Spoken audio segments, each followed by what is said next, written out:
A worldwide computer outage for the last 12 hours. Well, a technical glitch connected to a global IT outage has caused several worldwide outages across several nations and airports, banks, and other businesses. It's been a mess.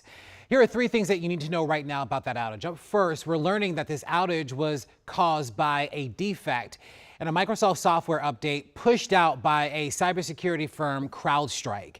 Now, this caused computers running Microsoft Windows to continue crashing. Second, CrowdStrike says it has fixed the issue on its end and is working with customers to restore their operations. And third, we're still seeing major impacts here locally. Several government buildings like the Social Security Office, the DMV, and even local courts have closed because of the outage today. Now let's start with the impact on our airports.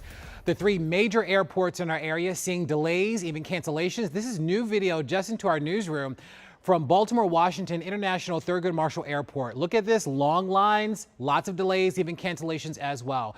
WSC9's Rafael Sanchez Cruz just got to BWI. Rafa, I can imagine a lot of people having to pack a little bit of the patience there with all those lines and delays. Without a doubt, Larry, but in the last 5 minutes, I was able to speak to an emergency officer here at BWI. He says the good news is they've been able to control the crowd here that's right behind me. We're seeing the majority of the line concentrated here at the Delta counters. Now, of course, this is a huge inconvenience, and the bad news is that according to FlightAware, that's the website that tracks cancellations as well as delays across airports in the entire country, they say so far there have been 138 delays here at BWI and 14 cancellations in the last 5 minutes. I spoke to a woman who was heading to Memphis, Tennessee. She says her flight was canceled. She was supposed to speak at an event and now is considering driving down to Memphis. As you can see, we're talking about hundreds of passengers right now who are left wondering if they'll be able to take off today. But we're also hearing some really heartfelt testimonies. I spoke to Laura. She's from Canada. She was visiting Maryland because the surgery she needed to cure her cancer was not available in Canada,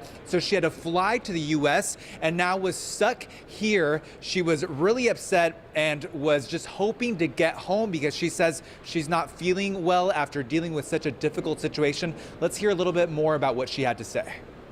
I can't even move. There's no wheelchair accessible. There's nothing. The lineup is down there. We're going to be stuck here for over 48 hours, they're saying.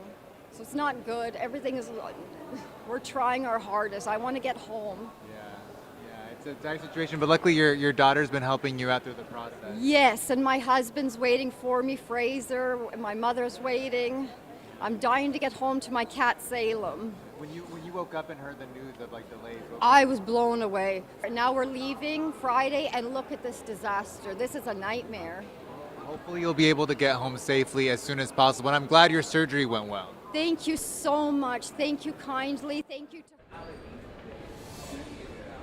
In the last 2 minutes, we were able to see Laura actually check in here at the counter. She was heading to her gate, so that's the good news. She will hopefully be able to make it home to Canada tonight. And I'm also monitoring the impact on other airports in the area. I'm reading now that Dulles is having a delay, a 6-hour and 14-minute delay between Dulles in Virginia and the Atlanta airport. So again, we're talking about major impact globally, but also here locally at all the region airports here in the DMV area. I'm live at BWI. I'm Rafael Sanchez Cruz, WUSA9. And to add context to this, these are not small airports at all. I mean, a lot of flights leave out of Atlanta, DC, New York. To see those airports impacted, for many folks that are getting ready to head to, say, the Olympics and other places, this could have a rippling effect. God bless that woman too. Happy that she's doing better after her surgery. Rafael, thank you so much.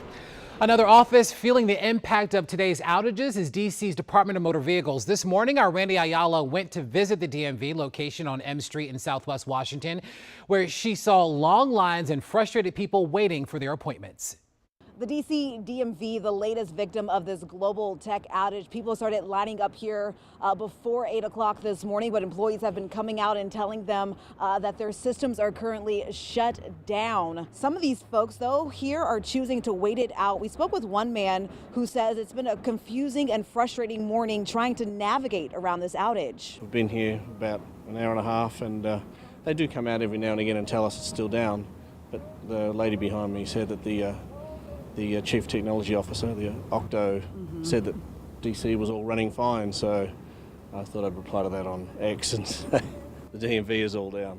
So there's a bit of confusion. I mean, somebody was saying it's going to be down all day, but they're sort of saying we're still waiting to see how it's going. Yeah. So people still waiting because the lines could be longer when it comes back up.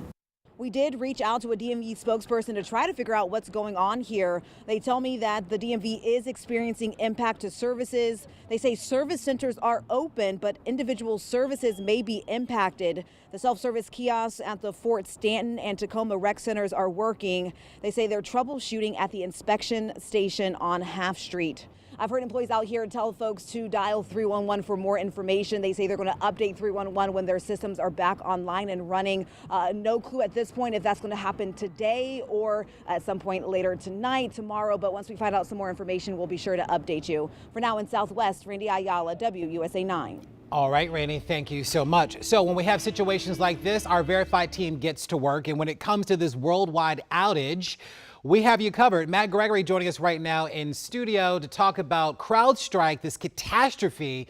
So kind of walk us through, Matt, what you're learning and separate the fact from the fiction here. Yeah, you know this by now. We clear up that misinformation. When it comes to this cyber shutdown, we want to get right to your facts. So first of all, guys, this was not a cyber attack. I know there's speculation. This was a massive, like Larry was talking about, IT outage caused by a software update from the cybersecurity company CrowdStrike. Now, there's a lot to it, but basically, according to the company and cybersecurity experts, this company, CrowdStrike, sent out corrupted updates to its software. And one of the biggest systems using this is Windows. So when the flawed update went out, all systems using Windows were affected. So you've seen kind of the impact of that. Second, no, Metro did not suspend service as a result. This is something that's been passing around on social media.